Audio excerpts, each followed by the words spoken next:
规个台湾拢互这风台打掉的风雨是真大，一寡所在树啊啦、电火条啊拢倒去，地区真侪所在拢失电，啊那这台电人员也真辛苦，拢等咧抢修。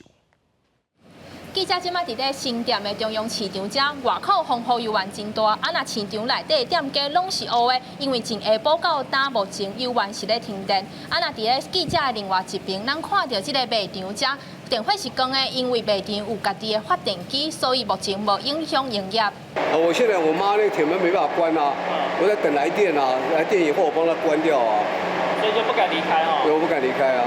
受风台影响，到拜四要暗暝，新北市有超过2万户停电。根据台电到3日下晡5点的统计，全国因为风台捌停电的用户数是573345户。台电有尽力咧抢修，不过要是有超过16万户还未恢复。台风天的话，就是因为风大雨大，然后土石流啊，一般就是树压到电线，引起馈线跳脱，或者是土石崩塌，把我们的电杆弄断，这样子才会引起大范围的停电。 因为即个空落风太大来，风真强，也地使真侪路树倒去，缀着路边的车，也是小电线影响缀着电火条的电线，电火条倒规排，变电箱线路跳掉，造成部分地区较大规模的停电。台电表示，因已经累积出动10万人次的人员，各有5000台工程车尽力咧抢修，不过抢修进度可能会受天气、交通暗时上暗这因素影响，也希望民众体谅。记者张家佳、谢桂林新北报道。